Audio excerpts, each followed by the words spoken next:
Oke, Assalamualaikum warahmatullahi wabarakatuh.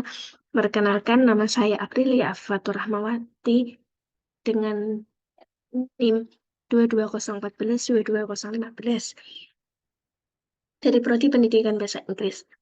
Sebelumnya, saya di sini membuat video sebagai tugas literasi digital dan kemanusiaan dengan dosen Bapak Denny Setiawan, SSNMH. Oke, langsung saja kita ke topik pertama dari materi literasi digital dan kemanusiaan.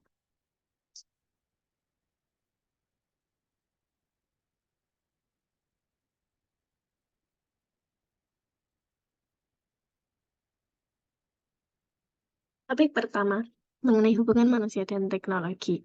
Di era Society 5.0 dan Revolusi Industri 4.0.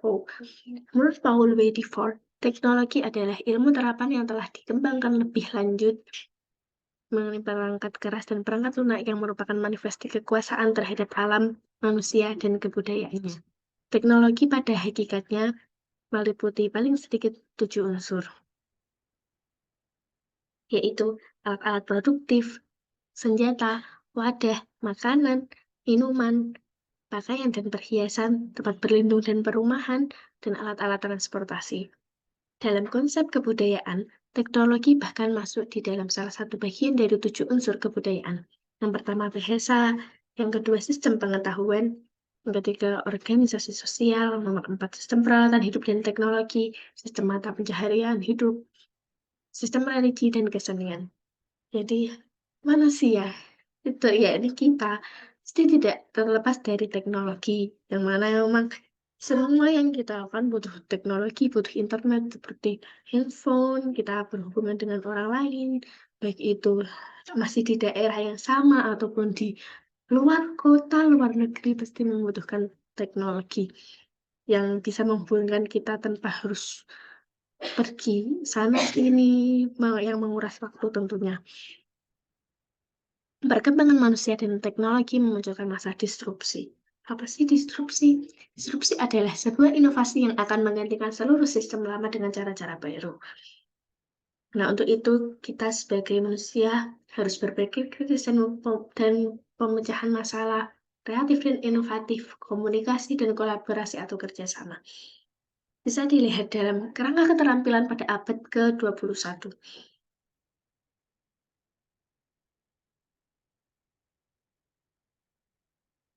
Mengenai literasi, manusia, teknologi pasti ada hubungannya dan semakin berkembang dan maju dari tahun ke tahun. Selanjutnya topik yang kedua mengenai dampak positif dan negatif adanya teknologi. Dampak positif, kemajuan literasi digital memotivasi kemampuan kita agar bisa beradaptasi dan mengantisipasi perkembangan literasi digital secara mandiri dan lebih percaya diri. Penghematan waktu dan keakuratan data menjadi kelebihan praktis. Terdapat 5 dampak positif kompetensi dari literasi digital ketika kita melek terhadap teknologi, yakni kemampuan menggunakan teks, alat, dan teknologi untuk mengakses informasi dan hiburan.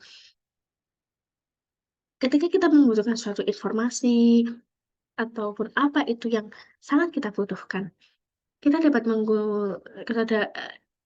dengan mudah untuk mencarinya, tinggal searching di Google atau di media sosial yang ada.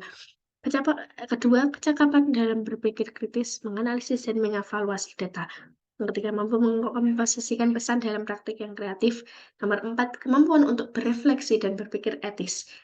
Yang terakhir, berpartisipasi aktif dalam aksi sosial baik secara individual ataupun melalui usaha kolaborasi dengan berbagai pihak. Informasi digital atau digital information adalah simbol representasi data sementara literasi lebih kepada kemampuan membaca, menulis dan berpikir kritis atau the ability to read for knowledge, write coherently, and think critically about the written word. Sedangkan dampak negatif dari adanya teknologi, dunia internet dikenal dengan istilah cyberspace, yang mana di mana ada dampak positif, pastinya ada dampak negatif. Yang pertama, dampak negatif terhadap keamanan digital. Adanya teknologi dapat membuat seseorang melakukan kejahatan-kejahatan yang ada. Yang pertama serangan dunia maya, denial of service, worm, virus, dan trojan. Yang kedua pencurian informasi dan identitas, yang mana tidak bisa dilepaskan dari adanya hacker, cracking, ataupun sebagainya itu terhadap data-data orang lain. Yang ketiga manipulasi data digital. Yang kedua dampak negatif terhadap kualitas hidup, lingkungan hidup yang pertama. Pastinya ketika seseorang terlalu kecanduan terhadap teknologi, pastinya adanya lingkungan hidup berubah. Misal dulu apabila orang berkumpul pastinya akan saling mengobrol, berbincang-bincang, membahas sana sini.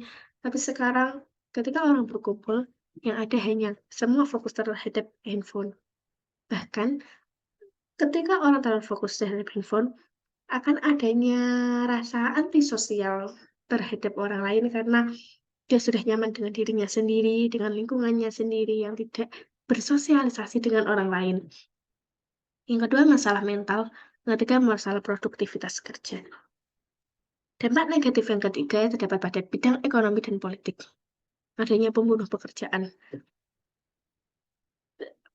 Contoh di sini dapat dicontohkan seperti dulu ketika kita ingin berpergian atau apa adanya transportasi umum seperti angkot, ataupun apapun itu, namun sekarang telah tergantikan dengan Gojek, Maxim, Grab, ataupun transportasi yang dapat dijangkau dengan handphone. Tapi itu membuat pekerja sebelumnya yang mana mungkin pekerja angkot atau apa menjadi rendah mendapatkan customer karena mungkin mereka sudah tua dan kurang melek terhadap teknologi yang ada. Tapi yang ketiga mengenai konsep pemanfaatan Internet of Things or IoT dan Big Data. Internet of Things adalah sebuah konsep di mana suatu objek yang memiliki kemampuan untuk mentransfer data melalui jaringan tanpa memerlukan interaksi manusia ke manusia atau manusia ke komputer. IoT telah berkembang dari konvergensi teknologi nirkabel, micro electromechanical system, or MEMS, dan internet. IoT paling erat hubungannya dengan komunikasi machine to machine M2M di bidang manufaktur dan listrik, perminyakan, dan gas. Produk dibangun dengan kemampuan komunikasi M2M yang sering disebut dengan sistem cerdas atau smart.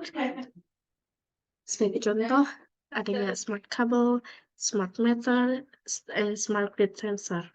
Tujuan IoT yaitu memperluas manfaat dari konektivitas internet yang tersambung secara terus-menerus.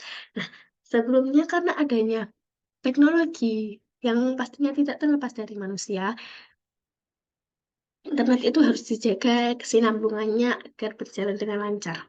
Jadi dengan adanya Internet of Things.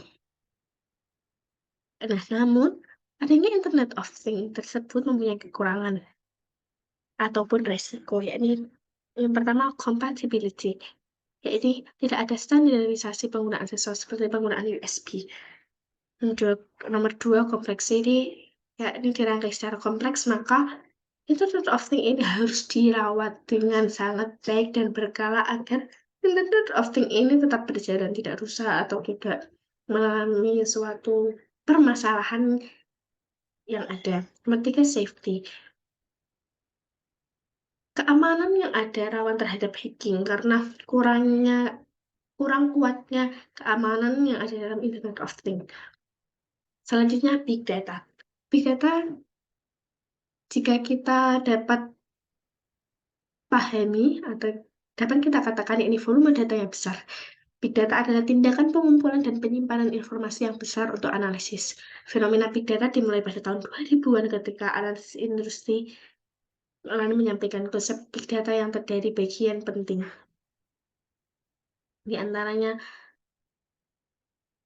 pertama, volume. Organisasi mengumpulkan data dari berbagai sumber, termasuk transaksi bisnis, media sosial, dan informasi dari sensor atau mesin.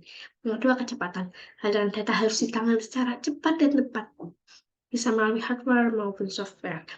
variasi. Data yang dikumpulkan mempunyai format yang berbeda-beda, mulai dari terstruktur, data numerik, data tradisional, data dokumen, struktur teks, email, video, audio, transaksi keuangan, dan lain-lain. Selain 3 bagian penting dari Big Data, para peneliti Big Data juga menambah bagian yang termasuk penting lainnya, seperti variabilitas dan kompleksitas. Pentingnya Big Data. Nah, Big Data yang memuat data dalam jumlah besar itu sangat penting. Yang pertama, dapat mengurangi biaya yang ada. Yang kedua, pengurangan waktu. Yang ketiga, pengembangan produk baru dan optimalisasi penawaran produk. Yang keempat, pengambilan keputusan yang cerdas. Ketika organisasi mampu menggabungkan jumlah data yang besar yang dimilikinya dengan analisis bertenaga tinggi, organisasi dapat menyelesaikan tugas-tugas yang berhubungan dengan bisnis, seperti menentukan akar penyebab kegagalan untuk setiap masalah bisnis, menghasilkan informasi mengenai titik penting penjualan berdasarkan kebiasaan pelanggan dalam membeli. Yang ketiga, menghitung kembali seluruh resiko yang ada dalam waktu yang singkat. Yang terakhir, mendeteksi perilaku penipuan yang dapat mempengaruhi organisasi. Topik keempat, konsep dan pemanfaatan artificial intelligence. Artificial intelligence atau AI, yakni kecerdasan buatan, di mana mesin yang belajar dari pengalaman, menyesuaikan diri dengan inputan baru dan menjalankan tugas seperti manusia. AI ini dibentuk dapat digunakan sebagai pengganti manusia yang menjalankan aktivitas manusia. Tujuan AI dibuat yang pertama membuat mesin menjadi lebih pintar, memahami apa itu kecerdasan, membuat mesin lebih bermanfaat. Konsep AI terdiri dari 4, yakni thinking humanly, yakni sistem berpikir seperti manusia, acting humanly, sistem yang bertindak seperti manusia, thinking rationally, sistem yang berpikir secara rasional, dan acting rationally, sistem yang bertindak secara rasional. Pendekatan AI. Yang pertama, strong artificial intelligence. Pendekatan menuju pembuatan mesin yang dapat berpikir benar dan dapat memecahkan masalah. Weak artificial intelligence, yakni kecerdasan buatan yang tidak bisa berpikir dan memecahkan masalah, namun berperilaku seakan memilikinya. Ketika applied artificial intelligence, sistem kecerdasan secara komersial saat digunakan. Contohnya, adanya sistem keamanan pengenalan wajah ketika seorang masuk ke gedung, misalnya gedung perkantoran atau itu. Yang keempat, cognitive artificial intelligence, alat untuk mengetes teori bagaimana otak manusia bekerja. Contoh, cara mengenali wajah dan benda-benda. Contoh AI dalam kehidupan sehari-hari, misalnya di bidang kesehatan, adanya operasi robotik, perawat virtual, pemantauan kesehatan. Bidang jurnalisme, contohnya reporter robot. Dan ini sudah terjadi di Indonesia, yakni digunakan oleh TV One. Bidang otomotif, perangkat headset augmented reality AR sebagai mata dan telinga. Adanya pendekatan AI ini sudah digunakan oleh mahasiswa pendidikan bahasa Inggris tahun 2022 Rombelby. Mereka melakukan pengamatan dan penelitian mengenai penggunaan aplikasi MyReplica AI sebagai teman untuk belajar bahasa Inggris dan meningkatkan bahasa Inggris dengan lebih baik. Topik kelima mengenai konsep dan manfaat e-commerce. E-commerce adalah transaksi komersial yang tersedia secara digital antara lintas organisasi atau perusahaan manapun, baik secara kelompok maupun individu. Tipe e-commerce yang dibagi berdasarkan konektivitas besar di antaranya business to consumer, business to business, consumer to consumer, social e-commerce, mobile e-commerce, dan local e-commerce. Kunci model business e-commerce adalah pertama, value proposition atau proposisi nilai. Yang kedua, revenue model pendapatan. Ketiga, market opportunity atau kesempatan pasar. Nomor 4, competitive environment, bukan kompetitif. Yang kelima, competitive advantage, keunggulan pesaing. Yang keenam, market strategy, strategi pasar. Yang ketujuh, organizational development, pengembangan organisasi. Yang 8, management team management. Topik yang keenam, bagi etika dunia siber. Etika dunia siber ini menjelaskan bagaimana tata cara kita dalam melakukan atau dalam bermedia sosial. Nah, kita dalam menggunakan teknologi ataupun internet, pastinya ada hukum yang mengatur itu. Hukum itu terdapat pada Undang-Undang Informasi dan Transaksi Elektronik atau UU ITE, yakni pada UU Nomor 19 Tahun 2016 mengenai perbuatan yang terlarang, terutama pada pasal 27 sampai 9 mengenai konten. Bisa disebutkan panduan bermedia sosial diantaranya harus selektif berteman, interaktif, bukan pasif, hindari mengumbar kehidupan pribadi. Kita harus menjaga privasi kita ketika kita bermain media sosial karena keamanan tidak ada yang bertanggung jawab yang akan bertanggung jawab mengenai akun kita yang mungkin akan tersebar atau dihack oleh orang lain. Maka kenali ciri-ciri hoax. Kita sebagai manusia yang berliterasi harus bisa membedakan, harus mengacu pada berita-berita yang benar. Jangan terlalu cepat untuk terdistrik dengan berita-berita hoax. Dan kelima, swafoto yang informatif. 6, tampilkan karya positif. Nah, ketika kita bermedia sosial, kita itu harus menggunakan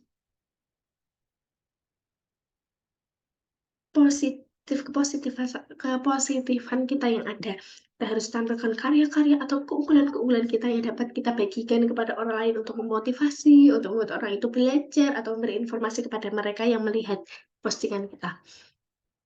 Beberapa etika dalam dunia seperti antaranya, yang pertama, hargai orang lain. Selayaknya di dunia nyata, kita juga harus menghargai orang lain di dunia siber. Kedua, apa yang kamu posting atau unggah merupakan cerminan diri kamu pribadi. Yang ketiga, jangan mengunduh konten bajakan di internet. Yang keempat, jangan melakukan plagiat, jangan mengambil gambar ataupun tulisan atau kutipan orang seolah-olah sebagai ide milik kita. Yang keempat, hargai privasi dirimu dan orang lain. Yang kelima, berpikir kritis. Topik yang ketujuh mengenai aturan hukum tentang informasi dan transaksi elektronik. Yakni, jika dihubungkan pada topik yang keenam sebelumnya, sama. Ya, ini membahas tentang UU RI nomor 19 tahun 2016 yang merupakan perubah dari UU nomor 11 tahun 2008.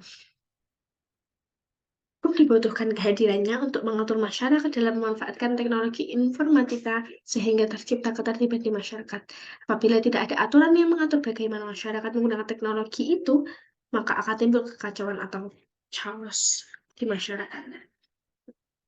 Nah, karena adanya perubahan teknologi atau adanya teknologi yang semakin lama semakin banyak dan semakin berkembang maju, yaitu harus menjaga ketertiban masyarakat, keamanan, keselarasan masyarakat, maka untuk itu kita membutuhkan aturan hukum.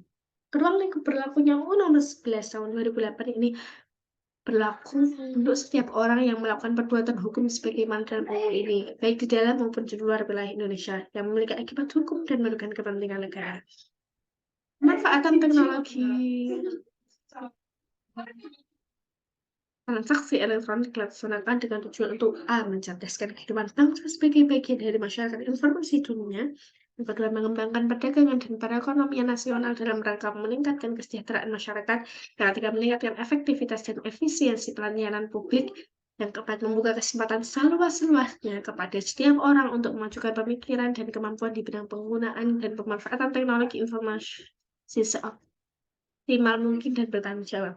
Yang terakhir, memberi rasa aman, keadilan, dan kepastian hukum bagi pengguna dan penyelenggara teknologi informasi. Jadi, apabila kita mengupload suatu karya atau hal positif mengenai kita, apabila ada orang yang plagiat atau mengambil karya kita, kita dapat menjaganya atau mempertanggungjawabkannya karena itu. Apakah itu memang milik kita atau orang itu memang melakukan pelanggaran. Ada hukum yang mengatur karya-karya kalian. Contoh pelanggaran ITE. Yang pertama, pasal 27 ayat 1, 2, 3, dan 4. Mengenai setiap orang dengan sengaja dan tanpa hak mendistribusikan dan atau mentransmisikan dan atau membuat dapat diaksesnya informasi elektronik dan atau dokumen elektronik yang memiliki muatan yang melanggar kesusilaan, perjudian, penghinaan, pencemaran nama baik, pemerasan, dan atau pengancaman. Alat bukti elektronik. Bila seseorang itu melakukan pelanggaran hukum, berdasarkan pasal 5 UU ITE dikatakan bahwa informasi elektronik atau dokumen elektronik atau hasil cetaknya merupakan alat bukti hukum yang sah untuk memberikan kepastian hukum. Khususnya informasi elektronik dan atau dokumen elektronik berupa hasil intersepsi atau penyadapan atau perekaman yang merupakan bagian dari penyadapan yang harus dilakukan dalam rangka penegakan hukum atas permintaan kepolisian, kejaksaan, dan atau institusi lainnya yang kewenangannya ditetapkan berdasarkan undang-undang. Contoh, Komisi Pemberantasan Korupsi diberi kewenangan menyadap berdasarkan UU Nomor 19 Tahun 2019. Oke, sekian dari pemaparan materi dan ringkasan singkat mengenai materi literasi digital dan kemanusiaan dari topik yang pertama sampai topik 7. Sekian dari saya, maaf apabila ada kesalahan. Terima kasih. Wassalamualaikum warahmatullahi wabarakatuh.